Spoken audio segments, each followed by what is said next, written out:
cerca de 5 dezenas de protótipos de seres extraterrenos que até aquele ano, ou seja, estamos falando de 30 anos atrás, cerca de 30 anos, que até aquela marca temporal haviam visitado a Terra, se por isso entendermos testemunhos de pessoas que se diziam contactadas e vendo esse tipo de seres, e através de retratos falados, essa equipe francesa e norte-americana na época, eles montaram então um painel com a descrição de aproximadamente de 50 e 60 tipos de extraterrestres e, de acordo com as descrições das pessoas, teriam ou estariam visitando a Terra. Isso deixava claro o pesquisador de então, e era uma equipe muito séria, por sinal, isso dentro daquelas descrições que eles, os pesquisadores, consideraram como sendo sérias, fidedignas, razoavelmente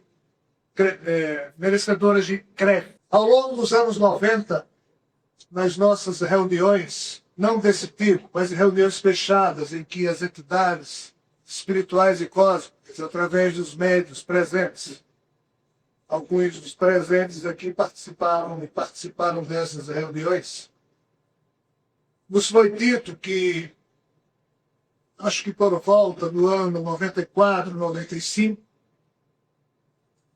cerca de 200 e poucas civilizações extraterrenas distintas, ou seja, diferentes, de diferentes origens planetárias, estavam visitando a Terra, ou tinham visitado a Terra até aquele marco histórico, ou seja, até o início, final do século passado. Das loucuras em que pessoalmente eu vivo, e nisso está inserido muito de percepção equivocada minha, mas dentro dos painéis dessas maravilhosas loucuras em que me dão o privilégio de vivenciá-las, esse número que eu tenho certo congresso, pensei estar próximo de umas 300 ou 400 civilizações distintas que nos visitam, já passa de 1000, muito mais de 1000. Eu mesmo fico com vergonha de dizer o número que foi dito, por ser tão absurdo. Mas os mentores disseram que, naquilo que ainda nos cabe descobrir a respeito da generosidade da vida cósmica, desse grande oceano cósmico que rodeia o nosso planetinha, somente o absurdo tem lugar. Ou seja, quanto mais absurdo nós pensarmos em termos de quantidade, de diversidade, de beleza, de problemas, de obstáculos que marcam a vida cósmica, por mais que um ser terráqueo, com esse cérebrozinho, cérebro animal, que é maravilhoso, mas que é modesto, pois só serve para uma vida, ele nasce e morre com o próprio corpo. Ele é um nada diante da mente espiritual da gente. Mas por mais que a gente, com esse cérebro, se esforce para, ou por exagerar a quantidade de seres diferentes que nos visitam, a quantidade de civilizações que nos visitam, nós não conseguimos chegar próximo da verdade. Porque a verdade é maravilhosamente assustadora para os nossos padrões. Então, em sendo verdade parte dessas assertivas, ou em sendo verdade algumas dessas premissas, tirando 99% de exagero nas 3 premissas que aqui citei, ainda assim o que sobra é suficiente para que nós, de fato, saibamos que no estudo da exobiologia, ou seja, biologia extraterrena, no estudo do que nós chamamos de ufologia, somente o absurdo e o fantástico têm lugar. Porque é simplesmente fantástico que nos rodeia. Nós somos um aquário. Nesse aquário nós estamos extasiados com a bela diversidade que aqui existe. Mas para além do aquário, que está na casa de alguém, há ainda toda uma cidade, para além dessa cidade, um oceano planetário, e nós estamos apenas extasiados com a beleza do modesto aquário. A Terra, pessoal, é um grão, é um pequeno planeta.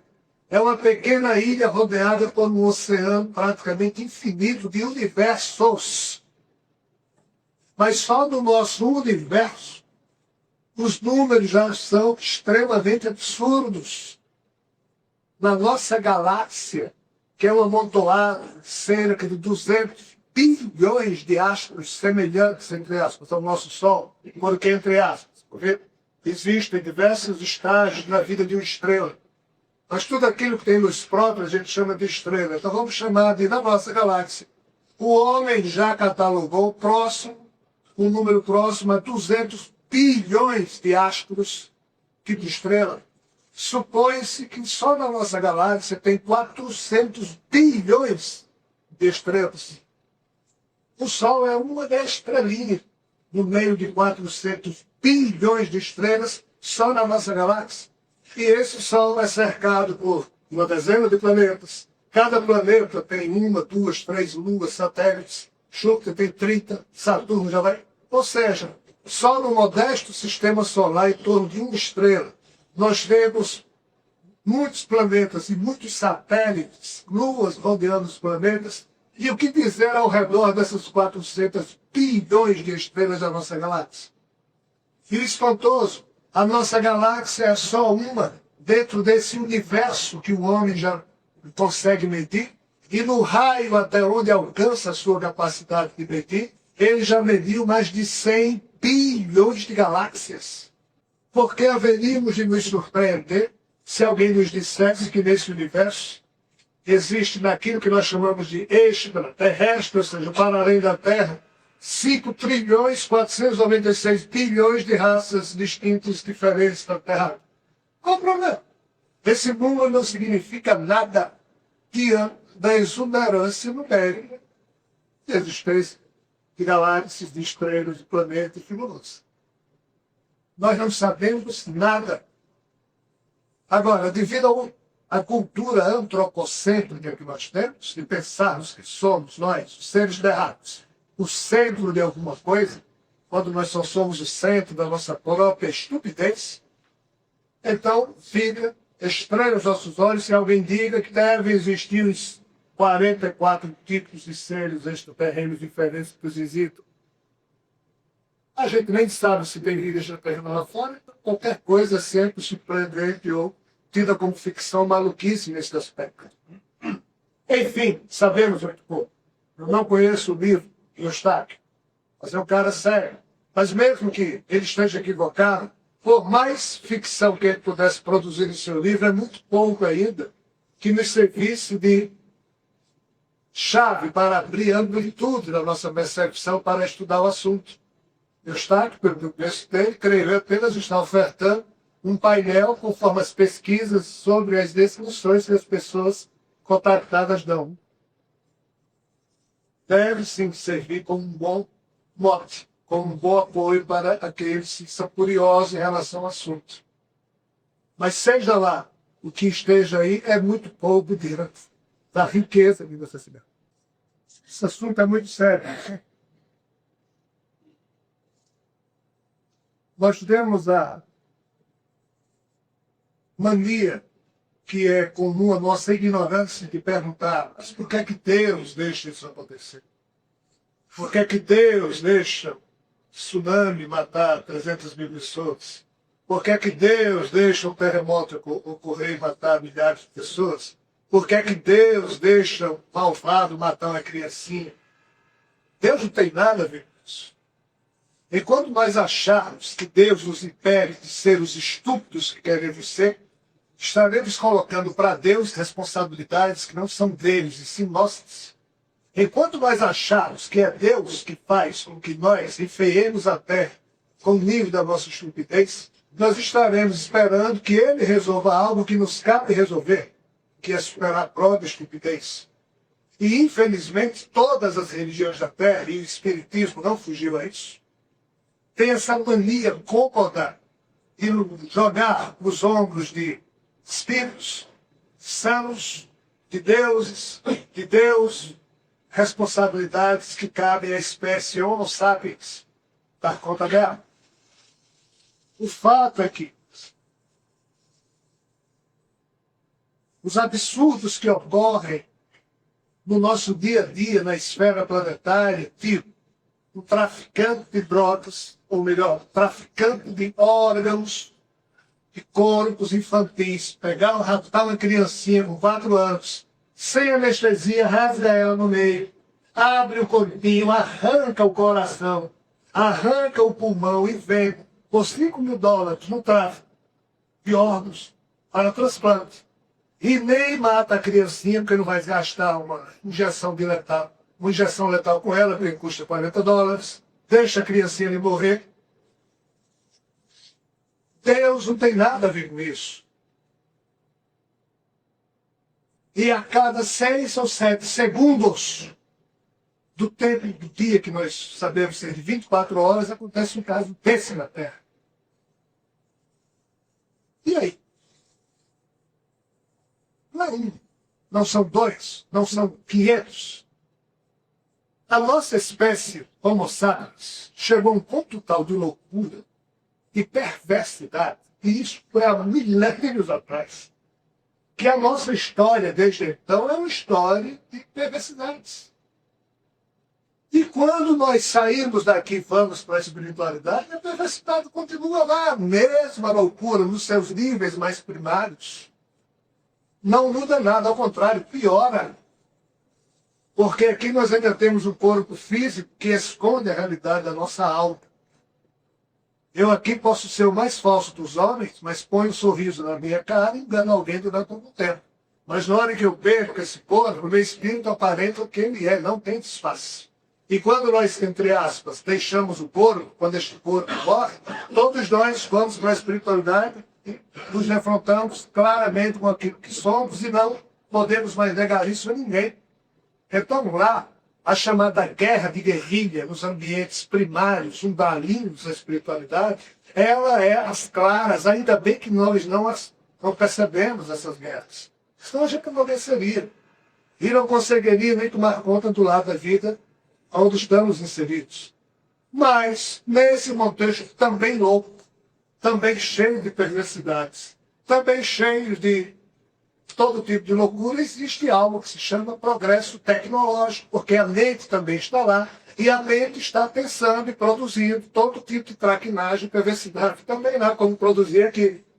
Mudam apenas as condições, mas a atitude mental é a mesma, é a dominação a qualquer chupa. Então, nessa esfera mais próxima à Terra,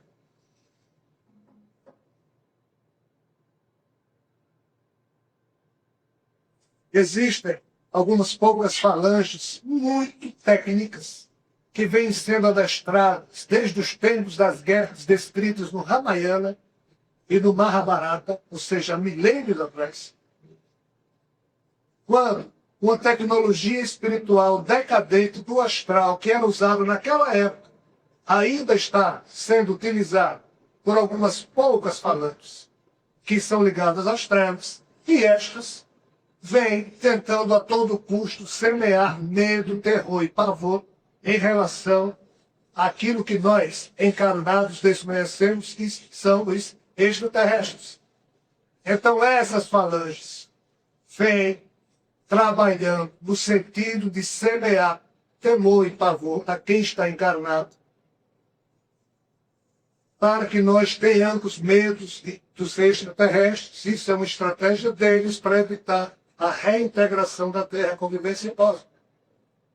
Porque eles se sentem donos dessa casa, e do jeito que eu também estou acostumado a estar na minha casa, se alguém quiser me expulsar de lá, eu viro bicho, para defender o meu direito de ali ficar, essas entidades, entre aspas, viraram bichos há muito tempo e estão lutando com todas as armas que podem. Esse é o aspecto número 1 da questão. Aspecto número 2. Nós, os encarnados, vamos dormir, corpo físico vai dormir, sem que a atitude consciencial da pessoa tome a menor providência para se autodefender, defender os afetos da sua alma, dorme a seu lado, na sua família, na sua casa. O ato de respirar com mais profundidade, já ajuda a iluminar, a acender a luz da alma da gente. O ato de meditar, um pouco que seja, também acende a luz da nossa alma. O ato de orar, acende bastante. O ato de vibrar em paz, em harmonia amorosa com tudo que lhe rodeia, eleva uma vibração na nossa alma, padrões que a gente nem imagina. Quem, com o mínimo de consciência, vai pegar um pau com brasa ou se aproxima de uma fogueira para agarrar o fogo? Ninguém faz isso porque o fogo dói na gente. A gente para 1 metro ou 2 de uma fogueira, porque a gente sente o ardor. Quando alguém ilumina a sua própria alma, a vibração que da alma é emanada dói os espíritos negativos e eles param a 30 metros, ou a 3 metros, ou a 300 metros, ou a 3 quilômetros de você. Se a sua alma estiver iluminada, vibrando a fragrância amorosa, eles não conseguem chegar perto. 3 milhões de espíritos negativos não conseguem chegar a 30 metros de alguém que está em paz consigo mesmo. Não consegue. Eles vão implodindo, caindo, igual a um isopor que vai se aproximando do fogo. Ele vai se derretendo. Agora, apague a luz da sua alma. Eles, a 30 metros de distância, sopram em cima de você, você cai. Mas eles não precisam fazer isso, eles vêm para junto, porque você perde a sua capacidade radiante, as suas defesas vibratórias, aí eles dominam. Aí alguém vai dormir. Teve um dia terrível, chateou-se 15 vezes, mandou 20 pessoas para aquele canto, teve raiva de pai, mãe, tio, vizinho, Deus, Jesus, blá, blá, blá, blá, blá, desejou mal, triste, chateado, blá, blá, blá, blá, blá, aí vai dormir, cheio dessa energia, não acende a luz da sua alma nem por um segundo, dizendo: Jesus, eu sou um desastre, me perdoe. Às vezes basta uma porcaria dessa. Me perdoe, alguém ensina. A luz da alma da gente dá um relâmpagozinho. Esse relâmpago já afasta muita besteira. Nem isso a gente faz. Aí vai lá. Quando o espírito sai, aí está lá a turma trevosa. Aí usa dessa tecnologia de pegar um chipzinho negativo, colocar em cima do pâncreas, e como é uma atitude diária, aí de repente seu organismo físico começa a sofrer influências do seu duplo etérico, do seu perispírito, está cheio de marcações dessa turma negativa. Esse é o segundo aspecto do problema da pergunta. O terceiro, que mérito nós, os seres terráqueos, temos diante do cosmos? Se nós somos a espécie cósmica que mais mata os membros da sua própria espécie e com todo tipo de desculpa deslocada, até em nome de Deus a gente mata uns aos outros. Então, qual é o problema? Se a Terra é um mundo desgarrado, desconfederado, entregue a um tanto de loucos que não sabem respeitar a vida, não respeitam uns aos outros, não respeitam o planeta, não respeitam os animaizinhos, vivem matando, vivem destruindo. Qual o problema de os piratinhas cósmicos, que não são tão evoluídos assim, chegarem perto da Terra e dizer: oh, a gente precisa tanto de um conjunto celular que está presente lá naquele tipo de vegetação para a gente ajudar o nosso mundo. Não tem nenhum problema se a gente pousar e praticar esse extrativismo vegetal. Aí chega outro, ele precisa de plasma sanguíneo para fazer uma experiência. Oh, olha só. A espécie pensante desse mundo leva macaquinhos, ratos para laboratório, fazem todo tipo de experiência, com a desculpa de que é para salvar a raça humana. Mas o pior, eles matam eles mesmos, não dá nem experiência. Qual o problema de eu chegar e tirar uma vaca, arrancar um pedacinho da perna e levar? Então, sob a perspectiva cósmica, como a Terra é um mundo de ninguém, existem, sim, equipes de civilizações extraterrenas que não são muito evoluídas sob a perspectiva espiritual. E como a Terra é um mundo largado, a história da Terra é toda essa. Muitas equipes no passado, civilizações extraterrenas, já chegaram aqui tentando dominar a Terra, já que a Terra é um mundo isolado, largado. não está confederada a nenhum tipo de soberania celeste, já que os habitantes que ali estão são considerados, sob a perspectiva cósmica, presos, loucos, doentes e criminosos, estão todos ali. Não tem problema nenhum para uma equipe dessa chegar e... Qual o problema da equipe dessa chegar e pegar um dos criminosos, membros da espécie Homo sapiens, levar para dentro disso, fazer as experiências, devolve depois? Qual o problema? Qual o merecimento que nós teríamos sob a perspectiva cósmica para impedir ou exigir? Deus não pode deixar uma coisa dessa acontecer. Deus não se mete. Deus respeita a estupidez de todos os seus filhos e filhas, por mais que Ele nos ame. Se Ele não respeitasse, qual mérito teríamos nós para evoluir? Se Deus fosse fazer assim, pronto, Rogério agora é um santo, deixou de ser imbecil. Que mérito meu espírito teria? Aí alguém vai dizer, Rogério agora não é mais imbecil, mas é porque ele é peixe de Deus. Por que é que Deus também não faz isso comigo? Aí quer dizer, Deus iria nos transformar todo? Isso não é assim, pessoal. O Pai amadíssimo respeita amorosa e plenamente a todos os filhos e filhas que Ele, por amor, criou. Agora, na hora em que Ele se autocolocou uma espécie de mistério amoroso, Ele deu também o livre-arbítrio a cada um desses criados para que cada um tenha toda a eternidade para caminhar. Só há uma fatalidade nos esperando, é que um dia nós seremos, entre aspas, unificados a esse Pai amantíssimo. Isso é inevitável, porque o seu amor assim determina. Agora, quando e como chegar a esse estado, aí depende do livre-arbítrio de cada um de nós. É assim que funciona, dizem os mentores.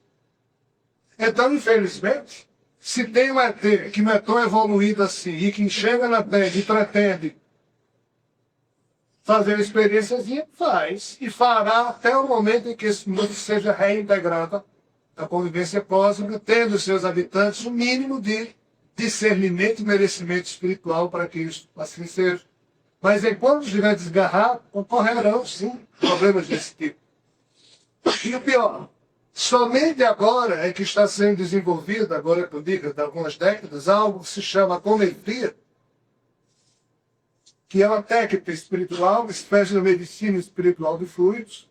E aqui entre nós, eu e Yannick, alguém que estuda isso com profundidade em cima da média, e já escreveu uns bons, cerca de uma dezena de livros sobre o assunto. Os livros esses serão publicados dentro em breve. É uma técnica espiritual que é a única defesa, tecnicamente posta, que a espécie Homo sapiens tem para se defender dessa guerra de guerrilha que é travada dos ambientes espirituais. E mesmo a Terra sendo reintegrada, o que vai restar do que até hoje está posto deve durar ainda uns 2 séculos em termos de realidade. Os ambientes espirituais astrais mais próximos às esferas encarnados, essa técnica apométrica deverá ser utilizada ampla e largamente, pois é o único instrumento que a gente tem para atuar no lado de lá, tirando esses chips que estão não no nosso corpo, mas no nosso corpo espiritual, desarticulando certas tecnologias armadas ou construídas em certos ambientes. Quer dizer, é um assunto totalmente, ou aparentemente doido, com os padrões do raciocínio da espécie humana encarnada. Mas isso é a verdade. Só que é uma verdade que a gente ainda não se prova, que merece ficção. Então isso aqui não é nem questão de obsessão, é guerra de guerrilha mesmo, está sendo traçado na espiritualidade.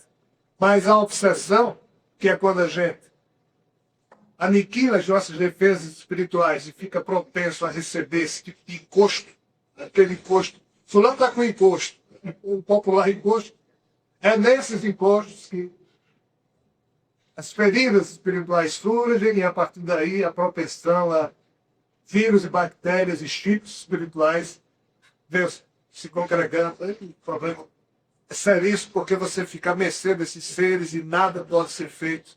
O nada aqui é uma forma de expressão apenas em benefício desses seres, a não ser que eles minimamente acendam a luz da alma. O ato de pedir ajuda em pleno desespero já é uma atitude de querer a Deus. Então, infelizmente, essa realidade existe, ela é séria, mas nós não temos ainda maturidade espiritual para tomar conhecimento profundo disso, senão a gente enlouquece de medo. Por isso, somente agora, depois da revelação espiritual, é que certas técnicas para lidar com esse fenômeno, com essa fenomenologia, estão sendo ofertadas ao mundo, e a apometria é apenas um dos primeiros passos desse processo. Os dois painéis gerais, se observa todo tipo de estudo, são exatamente esses que você citou. Apesar de que o segundo é muito mais importante que o primeiro. Mas me cerca o Apocalipse, o conjunto de segredos que ainda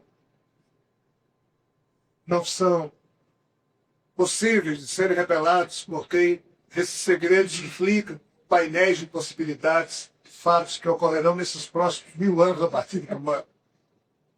Então o Apocalipse é um livro tão profundo e misterioso na sua confecção que nós estamos na ansiedade da chegada do Mestre. A vinda de Jesus que é o tema central do Apocalipse. Mas o Apocalipse mesmo fala que ele chega, mas ainda tem 1000 anos de história para frente.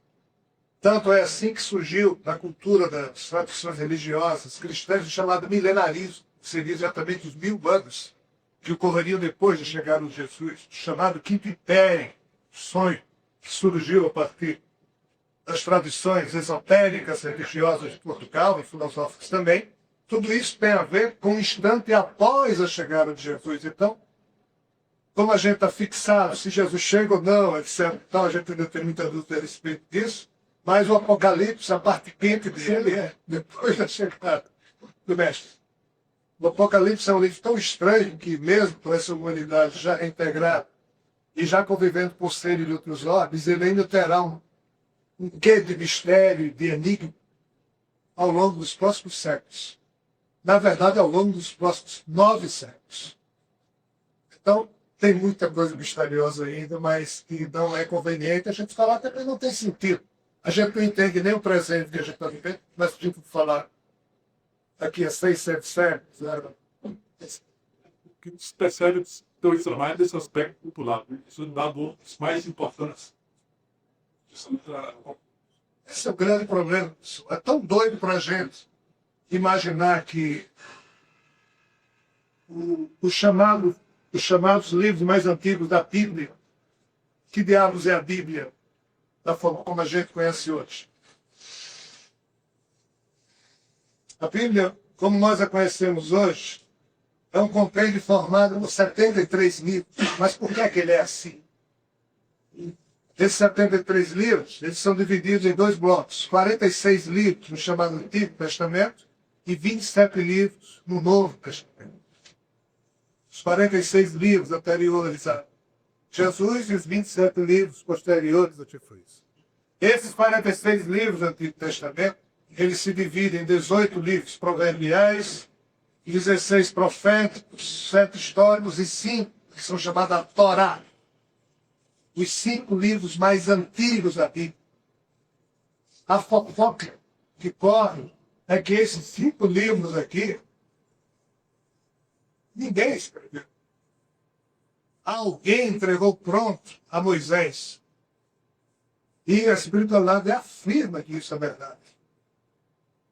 E a grande fofoca é o detalhe, é o seguinte detalhe. Moisés, como descrito, e eu acho que a maioria daqui já viu, o filme dos 10 mandamentos, em que Moisés, Charlton Heston, o ator que fazia o papel de Moisés, sobe lá o Monte Sinai, aí Javé, o Deus, escreve com o dedo de fogo nas pedras os 10 mandamentos.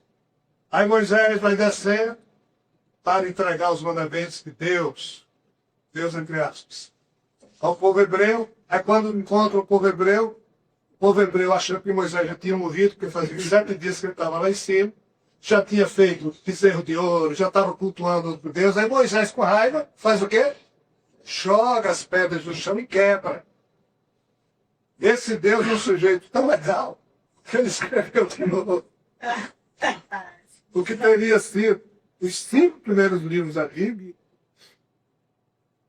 entregou a Moisés. Aí, alguém chamado Michael Drosnin escreve 2 livros, Código da Bíblia e Utas. E o estudo desse cara é um estudo com base em outro estudo já feito por matemáticos israelenses, que através de programas de computação percebeu algo estúpido.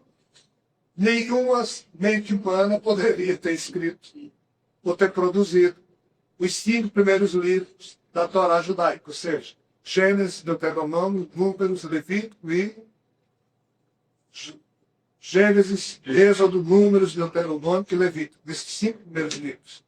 Porque eles são cheios de códigos.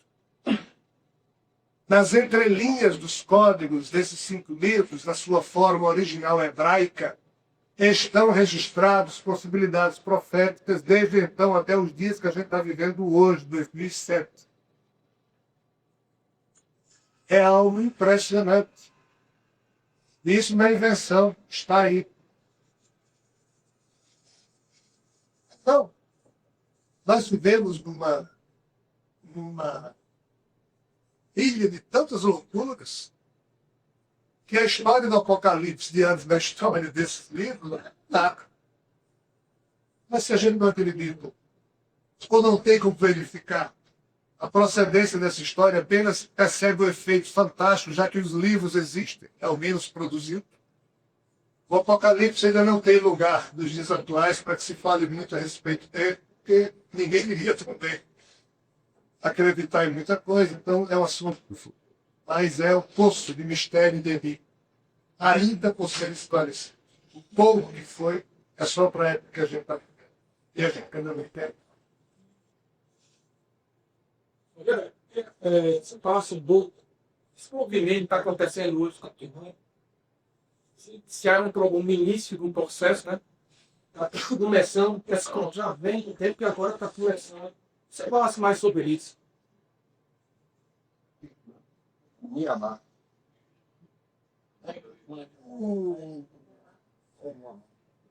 A situação da Terra chega a um ponto tal de loucura que existem algumas revoluções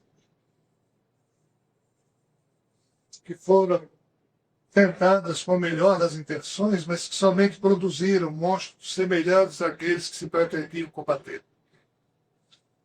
Os próprios ex-terroristas que se encontram hoje nesse auditório, de esquerda, que pretensamente brigaram um dia com as chamadas forças de direita, se tivessem assumido o poder, tinham feito o quê? Às vezes os procuras que... Ou seja, a gente vê a Nicarágua, a gente vê Cuba, a gente vê as histórias todas da Terra. O problema não é Fidel Castro, o problema não é o Chaves, o problema não é Rogério, não é Tiano, o problema é Special Sábios. Nós não sabemos lidar com o poder.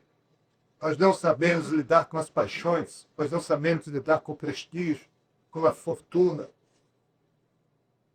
Isso é histórico na nossa espécie. Então, nas primeiras décadas do século XX, o mundo viu algo que jamais havia visto. Alguém predicar e praticar uma arte política de enfrentamento, de confronto, levando a sério os ensinamentos do Evangelho de Jesus. Um homem que não tinha 1,60 m de altura, que nunca deu um cocorote em ninguém. Cocorote assim, quem tu sabe. Com a força do seu poder amoroso e com o agigantamento que ele se obrigou a construir em si mesmo, conseguiu, com o seu exemplo, acender uma tocha luminosa, criar uma onda que terminou envolvendo milhares, milhões de pessoas na Índia. E esse pequeno homem chamado Gandhi lhe foi dado o título de Mahatma Gandhi, ou seja, de grande alma, porque, de fato, o cara com o poder das ideias e a decência que ele teve praticadas, conseguiu É aquela velha história. Um homem, quando acende a luz da sua alma, ilumina dezenas, milhares, milhões ao seu redor.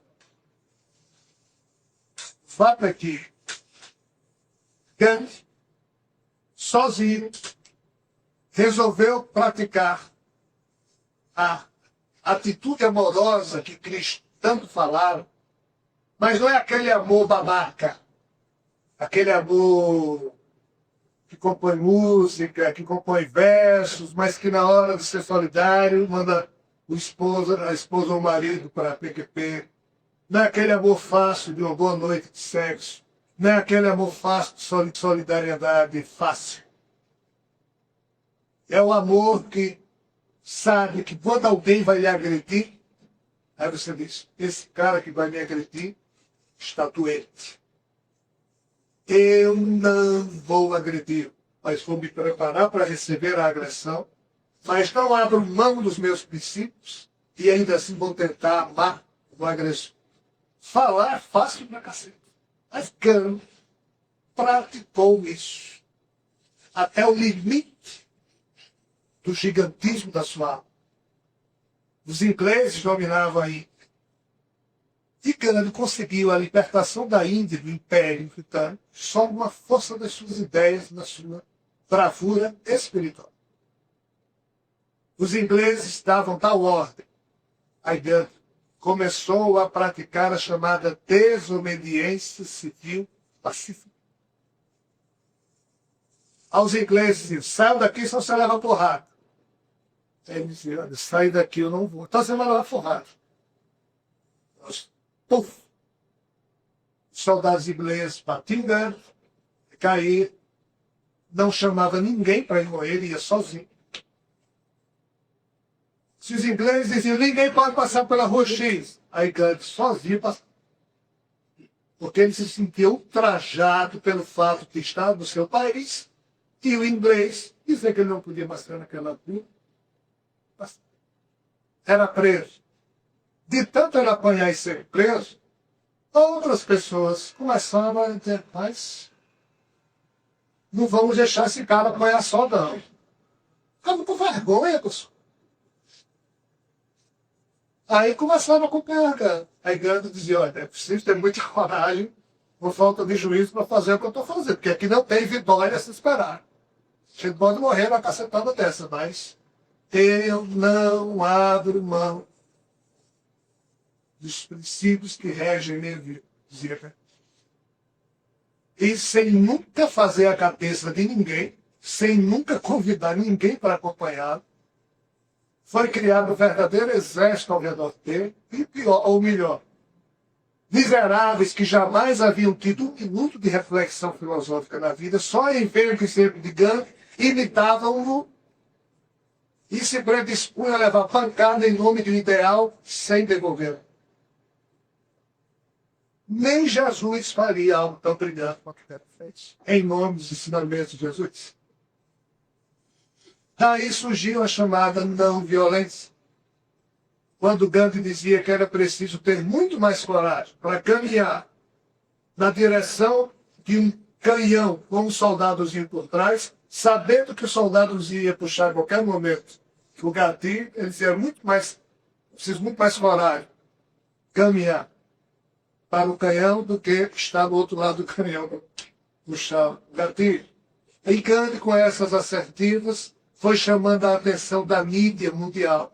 E o Império Inglês foi obrigado a abrir mão da colônia na Índia por vergonha da opinião pública mundial. Não foi outra coisa. Muito bem.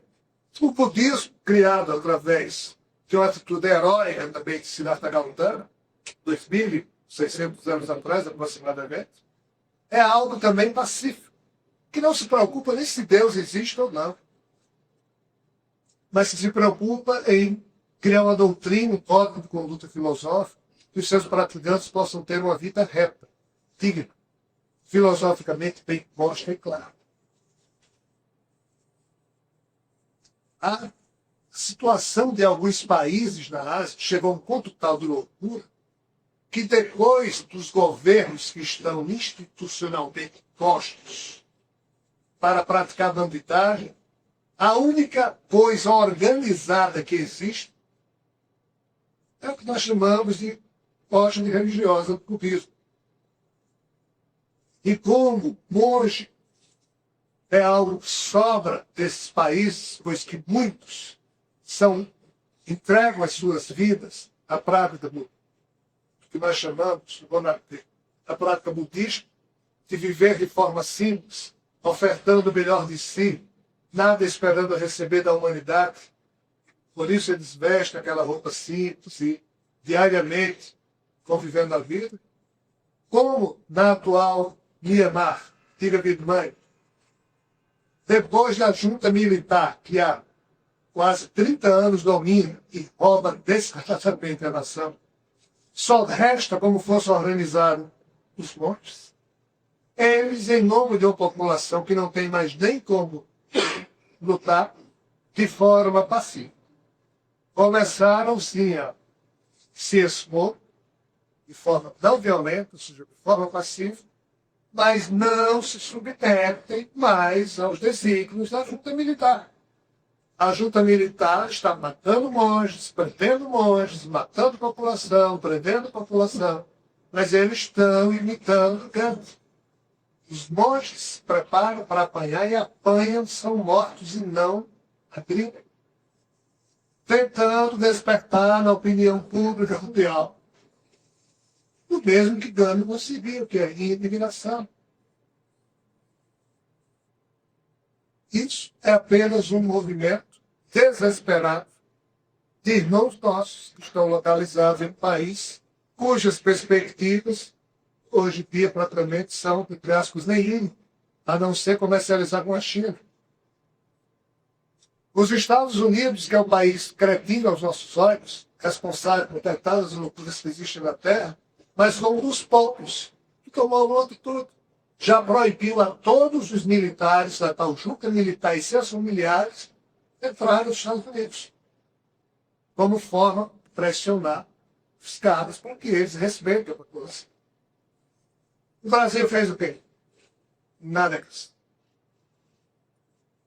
Muitos outros países,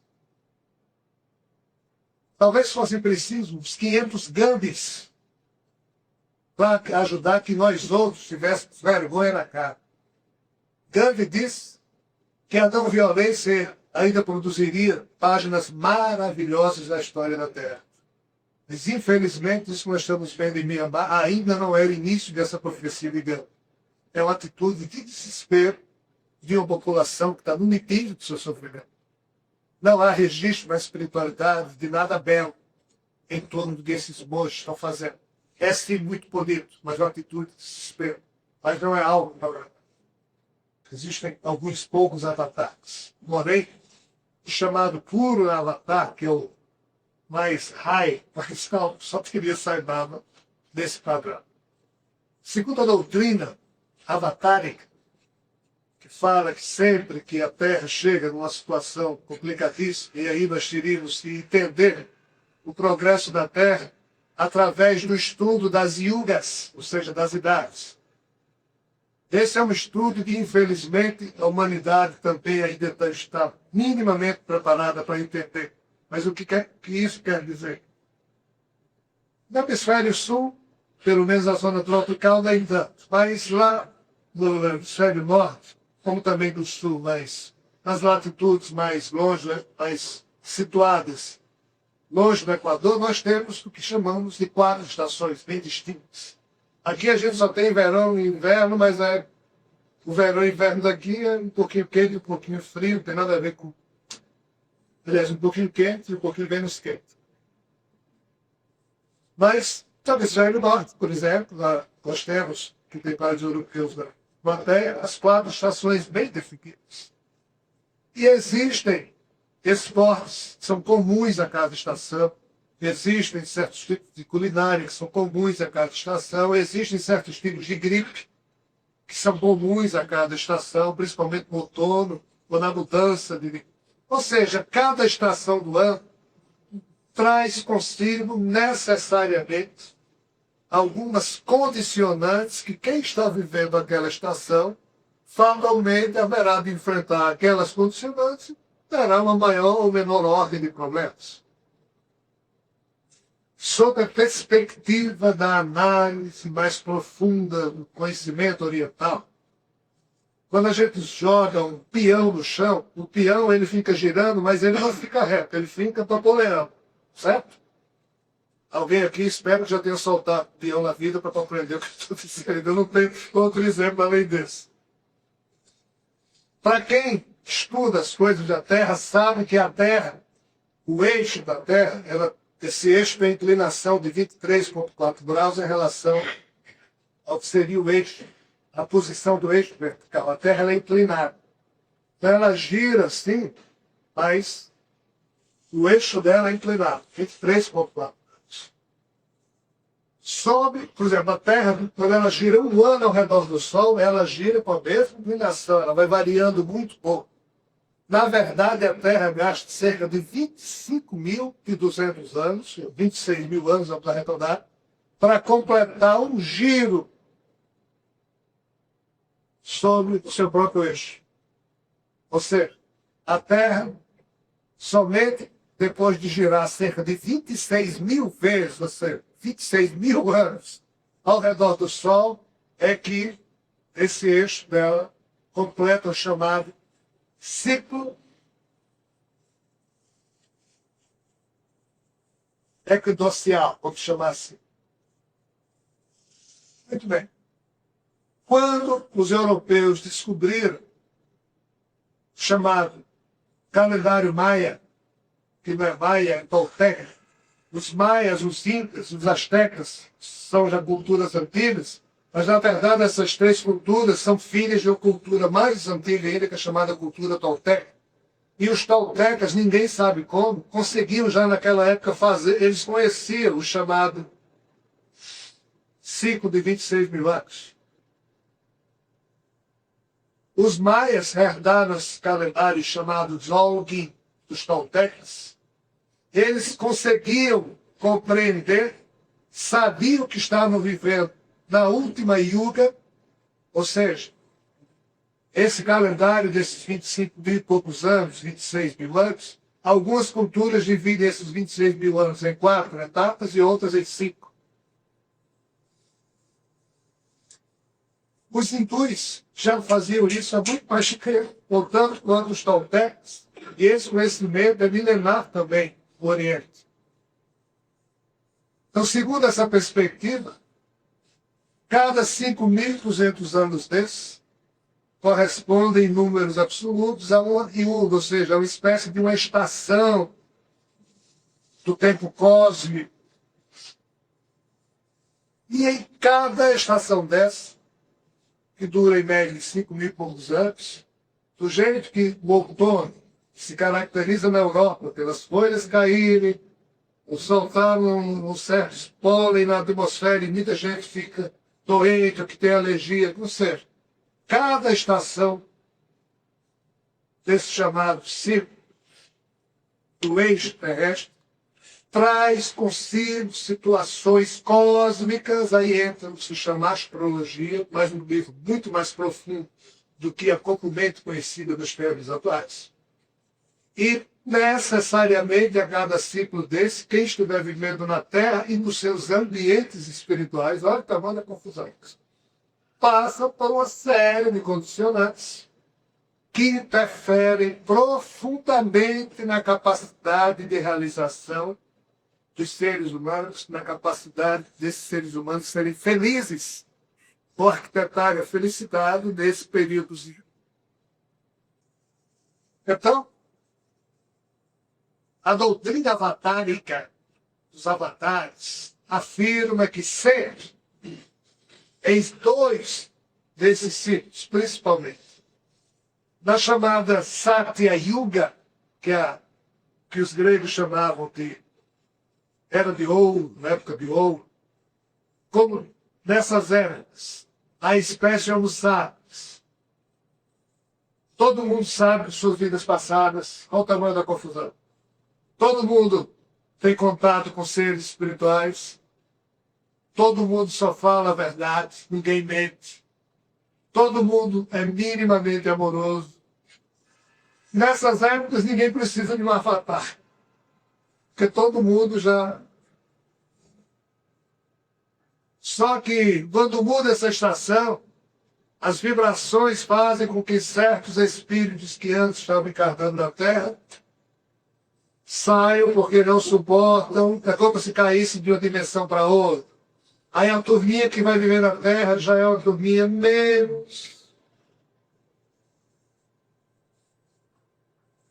Então, nas duas chamadas yugas mais complicadas, uma para-yuga, ou a outra chamada Kali-yuga, quando o nível espiritual da humanidade chega num ponto crítico, os avatares encarnam, se fazem presentes para ajudar a humanidade a progredir. Avatares seriam, então, de acordo com a doutrina específica do conhecimento oriental, encarnações de um Deus chamado Vishnu. Temos Brahma, Shiva e Vishnu, então esse Deus, Vishnu, encarnaria, e segundo a tradição avatar, o homem, esse já teve mais de uma dezena de encarnações aqui na Terra. E esses avatares sempre demonstram possuir poderes muito além da média humana, mas são poderes que na época da Saga Yuga são normais e nem são considerados superpoderes, mas são considerados superpoderes numa Kali Yuga onde todo mundo é cretino, então quem tem a alma acesa, de fato é um Deus para os nossos olhos. Mas cada encarnação desse Deus Vishnu é tida sempre como encarnações de avatares unificados a esse Deus ou poder divino. Mas existem outros deuses que não Vishnu. Isso eu estou falando desde a doutrina e tudo. Que encarnam e como não são tão fortes como Vishnu, os seus avatares já têm neles poderes que o chamado Purna Avatar, que é o avatar máximo. Mas já apresentam certas ordens de poderes. Como também tem aquele avatarzinho que apresenta algum poderzinho, mas que comparado ao Sai Baba é um Ricardo, é um Rogério, ou seja, um Bofoca. Só que é uma doutrina mais ampla que aí está sendo entendida hoje, que é surgida na Índia, que fala realmente de avatares não ligados só à trindade dos deuses, inclui Jesus é um grande avatar também, mas Jesus é ligado à cultura hindu. Então, quem seria Jesus? Krishna, Vishnu ou Brahma? Não funciona assim. Zoroastro também. Em resumo, avatar seria isso. Encarnação, ou como eles chamam, encarnação com letra I, de seres divinos que se fazem homens e mulheres para ajudar a caminhada da humanidade nas épocas ou nas estações cósmicas mais terríveis ou mais complicadas para a humanidade. Sob essa perspectiva, diz a fofoca espiritual que no padrão de Sai Baba é só ele. Mas tem outros avatares de outros patrões, alguns a humanidade sequer conhece. Se isso for verdade que eles dizem, tem hoje em dia na Terra seres que são muito mais evoluídos que a gente, sem nenhum tipo de ministério público, apenas existindo aqui, vibrando, ajudando discretamente a humanidade, sem se fazer conhecer, sem deixar que os outros percebam o seu poder pessoal. Mas o grande barato é quando todos nós acendermos a luz das nossas almas e nos tornarmos protótipos de avatares. E para isso a gente só precisa tentar amar sempre, criar um mínimo de alinhamento espiritual consigo mesmo, alinhar na mesma direção as suas intenções, os seus sonhos, as suas ideias, as suas metas, os seus objetivos, o seu discurso, as suas atitudes, as suas emoções, tudo plenamente alinhado. Que mesmo você sendo mero ser humano, um miserável ser terráqueo, você vai caminhando na direção a que você se auto-impôs caminhar, cai, escorrega, se levanta e vai, independente de aplausos, de vaias, disso, daquilo outro. É quando você vibra plenamente alinhado com os objetivos da sua alma, os seus destinos pessoais. Quando você faz isso, você começa a se unificar a um padrão vibratório amoroso fantástico. Você começa a se unificar com o amantíssimo Pai, que está acima e por sobre tudo que na Terra a gente entende como sendo avatar, isso, aquilo, outro. Não, mas Sai Baba diz que ele é o Deus, mais Deus dos deuses, papapá. Nós, quando vamos explicar algo a uma criança de 7 anos, que palavras a gente usa para explicar? Quando nós vamos tentar explicar um assunto complicado a uma criancinha de 4 anos, como a gente explica? Quando nós vamos tentar pedir a alguém que está bêbado, cheio de berobeia, para que ele tenha um comportamento, como é que a gente explica? Quando a gente vai conversar com alguém que está doido, como é que a gente conversa com alguém que está doido? Esse é o problema. Nós, sob a perspectiva nova, somos crianças, somos doidos. Né? Eles conversam conosco e os seres esclarecidos que estão no meio da espécie de sacos dizem aquilo que a gente pode entender. Mas a verdade verdadeira, nós estamos longe de estarmos preparados para isso. Nós não temos a menor condição, enquanto seres humanos, de conhecer a verdade verdadeira. Esses seres maravilhosos, como Jesus, como Sai Baba, dizem que conseguem. Jesus dizia, olha, muita coisa eu ainda teria para explicar a vocês, mas nem um pouco que eu estou dizendo vocês estão entendendo. 2000 anos depois, a gente não entendeu coisa alguma do que o cara falou. E ainda somos essas tragédias aqui. Não conseguimos ainda acender as luzes das nossas almas, agora, apontar o defeito dos outros aí para a gente ver. E os nossos, quem cuida? Aí a gente ainda joga para Deus, como é que você deixou eu fazer aquilo? E a gente não fala isso, nossa, mas Deus, você deixou eu fazer aquilo? Coitado de Deus. Deus, me ajude, ô cretino, ajude-se primeiro. Quando a gente dá um passo na direção de um Sai Baba, ele dá 100 na nossa direção. Quando a gente dá metade de um passo na direção de um Jesus, ele dá 300 na nossa direção. Quando a gente acende minimamente a luz da alma da gente, o universo conspira por isso. E nós temos exemplo cotidianamente de pessoas que se reformam a tal ponto que deixam a gente com vergonha, como é o caso de Gusson. Eu sinto vergonha na frente de Gusson. Porque a alma dele é muito mais limpa que a minha. Aliás, a alma dele é limpa, a minha não é. E Gusson cometeu um erro que nessa vida eu não cometi. Mas ele chegou a um ponto tal de decência vibratória que eu morri da grande. Existem outras funções aí nesse mundo e ótimo que eles existam para ver se mostram a gente se movimentar. É muito fácil ser o que eu sou hoje. É muito fácil, Ricardo, ser o que ele é. É difícil ser o que o som é hoje. É chegar onde ele chegou e chegar hoje onde ele está. Mas a gente fica ali na nossa monotonia.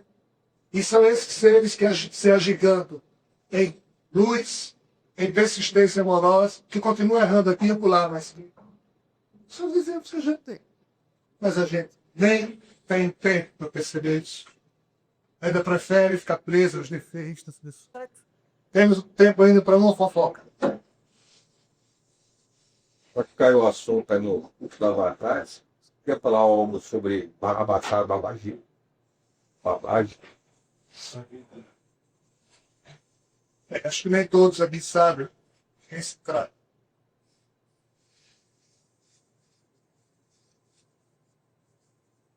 Yogananda tem um livro excepcional chamado Autobiografia de Yoga.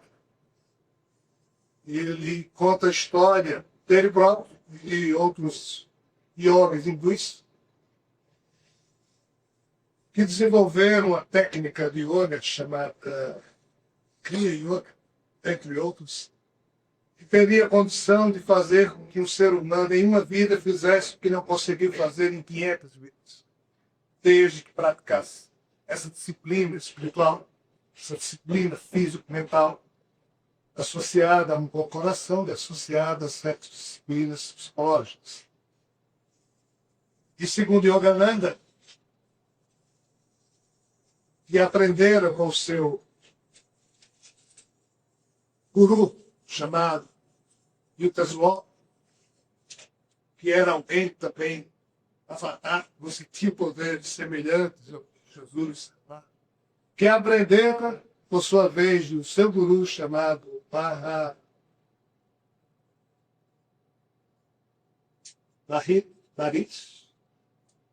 também foi alguém cujos poderes eram... Vivekananda. Oi? Vivekananda. Não, é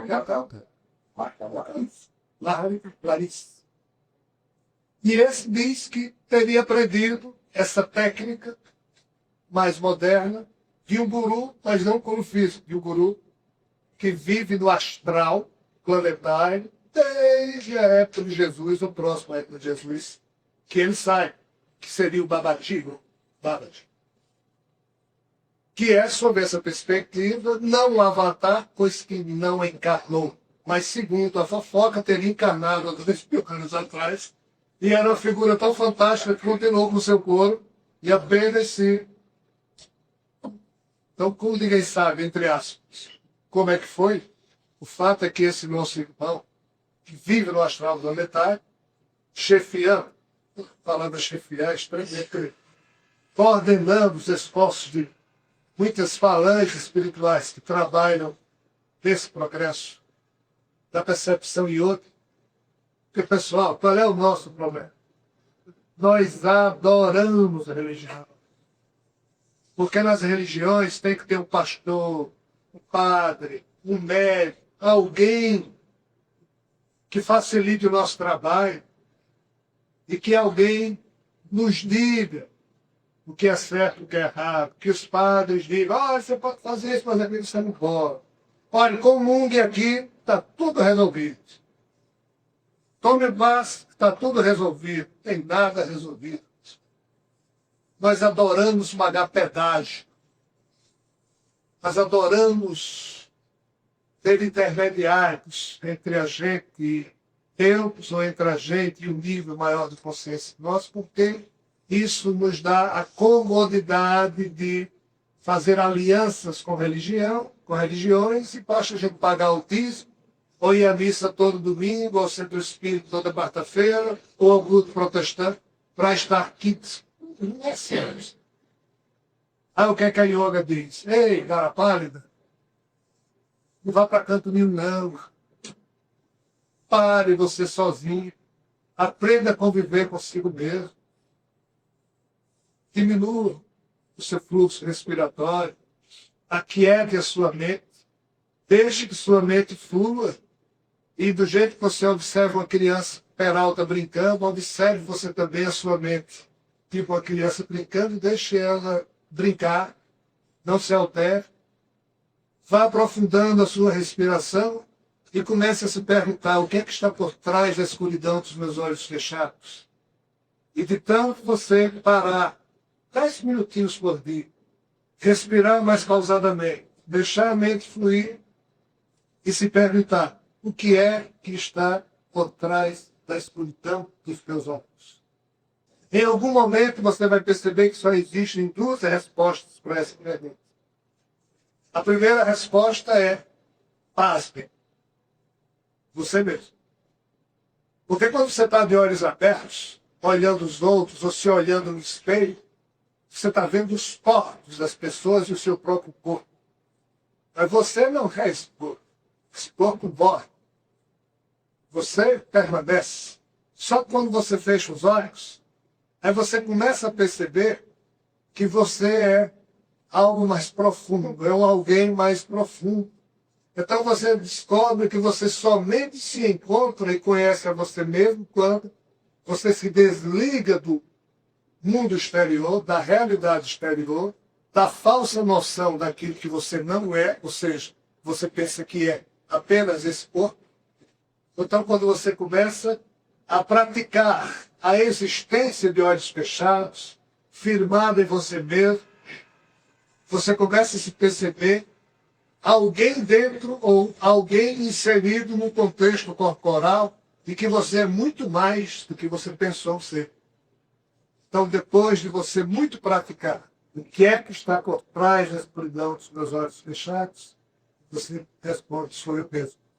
E percebe um eu mais profundo que esse eu aparente em você. Aí você continua a praticar. Aí começa a perceber que há outra coisa por trás da escuridão dos seus olhos fechados. A realidade interior. Quando a gente está de olhos abertos, a gente vê a realidade exterior. Que esse corpo é quem se movimenta para fazer parte dela. Mas quando você fecha os olhos e começa a vivenciar esse tipo de disciplina espiritual, você percebe que é uma realidade interior, chamado mundo espiritual ou mundo astral, muito mais amplo e fantástico, sem barreiras, e que seu espírito, não esse corpo, seu eu mais profundo, pode, com a carteirinha de identidade que ele tem desse mundo, viver nesse mundo mesmo vocês estão submetidos ao corpo durante esse tempo de vida do homem. Não paga pedágio. Não tem que sair nem de casa. Não tem que escutar discurso messiânico. Mas tem que ir por você mesmo, por seu próprio esforço, se obrigando a conviver consigo mesmo, do jeito. Nós somos uma tragédia nessa disciplina. A gente não consegue conviver com os outros e muito menos. A gente não consegue conviver consigo mesmo. Felizes daqueles, sabe? Pois que todos os que sabem conviver consigo mesmo aprendem minimamente a conviver. Não tem contraindicação, não tem pedágio a ser pago, não tem desculpa para não ser feito. Até doente, que não pode se movimentar em cima de uma cama, de uma cadeira de rodas, tem a possibilidade de evoluir em uma vida através da prática dele hoje, querendo conseguir 500.000 vidas. Então a doutrina hindu tem se esforçado por mostrar isso ao homem e à mulher terráqueos há milênios. Qual o atalho mais suave, mais barato, mais descomplicado, posto à disposição de qualquer cretino da espécie Homo sapiens. E nós não temos tempo. Nós estamos presos a outras prioridades. E nós preferimos que outros se esforcem. A gente prefere acreditar, porque crer é um conforto. Não custa nada crer. É tão bom. Agora, pensar é um esforço. Custa esforço. Pior que yoga não custa nada. Mas a gente está tão estupidificado, tão cretinizado nas nossas vibrações que a gente não sabe parar. Nós não sabemos. Ninguém aqui nesse ambiente sabe. Alguns têm, pode.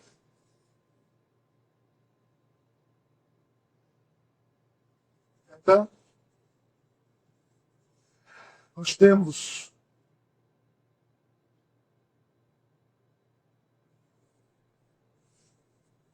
cuidar do ser de algumas falanges espirituais que há milênios tentam resgatar esse conhecimento perdido há muito tempo nas páginas dos Vedas, do próprio Oriente. E essa falange que teria por trás Babaji tenta semear essas ideias no Ocidente e também revigorá-las do Oriente. Mas nós somos 6 bilhões e 500 milhões de creditos que não conseguem perceber o óbvio e estragamos as nossas vidas em torno de questões acessórias, esquecidos do essencial. Para encerrar, vamos encher o saco de vocês com uma historiazinha também que ocorreu daí. Tem uma certa época da história da Índia, existia o guru. E o guru na Índia é um guru sério. É aquele cara que chegou a um ponto tal de reflexão filosófica, de conhecimento, que ele fica orientando aqueles que buscam, dando alternativas, mas sem maiores frescuras. Questão de disciplina. Então, toda noite, o guru e os seguidores do guru se reuniam para fazer 3 coisas: ler as escrituras sagradas, Vedas, praticar a meditação e ajudar os mais pobres. Então, toda noite eles se reuniam, ajudavam os mais pobres, liam as escrituras. Na hora que iam meditar, quando o guru se sentava lá na posição de lótus, o guru tinha um gatinho. E esse gatinho ficava se enroscando nas pernas do guru. E o gatinho tem aquele motor, né? Quando ele está cheio de carinho, ele liga aquele motorzinho e fica fazendo um barulho. Se lembra desse barulho do gatinho? É igual o peão. Quem também não souber desse barulho do gatinho, vai poder fazer, não. Bom. O gatinho fica com rom-rom-rom, como o Luiz está me lembrando aí, fazendo aquele barulhinho. Aí o guru não podia se concentrar, porque o gatinho dele ficava o tempo todo se esfregando as pernas dele com aquele motorzinho ligado. Aí o guru, no belo dia, disse: amarre esse gato naquela árvore. Aí o pessoal amarrou o gato do guru. Aí toda noite, na hora da meditação, quando o gatinho ia chegar para o guru, amarra o gatinho na árvore.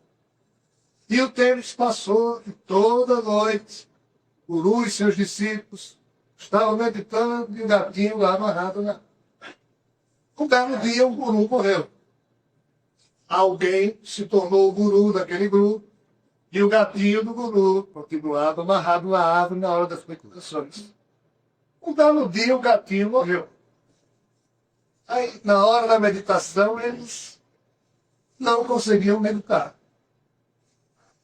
Mas por que a gente não consegue meditar? Aí alguém disse: será que faz mal a gente arranjar um outro gatinho e amarrar na árvore? Não, não faz. Aí arranjaram outro gatinho, amarraram na árvore, todo mundo foi meditar, não? Morre o guru, substitui o guru. Morria o gatinho, arranjava outro gatinho. 400 anos depois do guru inicial, essa seita religiosa estava dividida em diversas facções, que brigavam umas com as outras, discutindo sobre qual o tipo de raça sagrada do gato sagrado.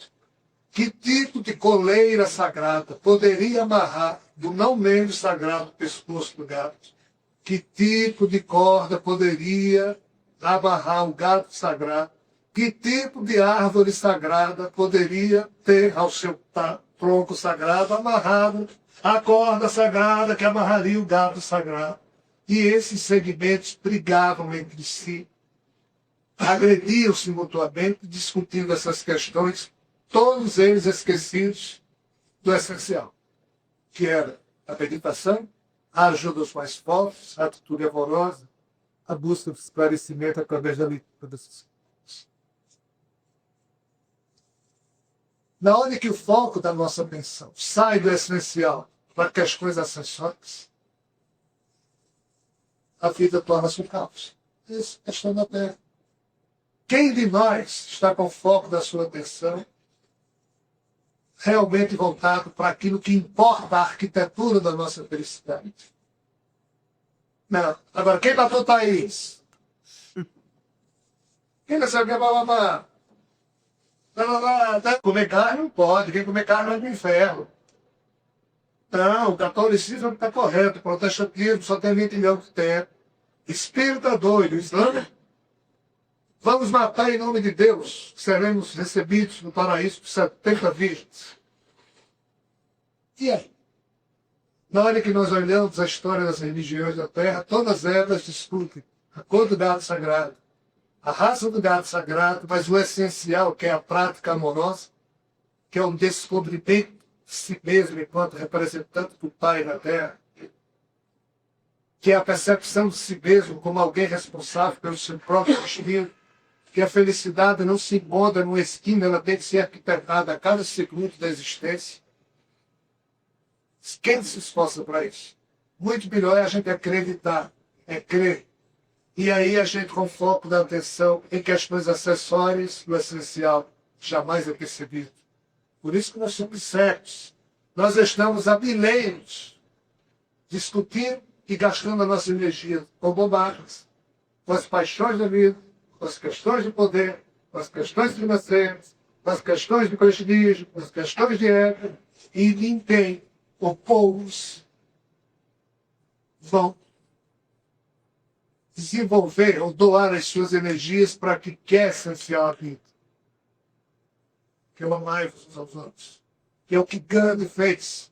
Transformar a atitude amorosa numa atitude de expressão de sua cidadania política enquanto cidadão planetário terráqueo. De amar indistintamente a todos os homens e mulheres da Terra, independente de religião, de raça, porcaria. Gandhi amou inclusive aqueles que o agrediam e disso deu testemunho. Gandhi conseguiu, a gente não consegue. Enquanto a gente não conseguir, o essencial continuará invisível aos nossos futuros.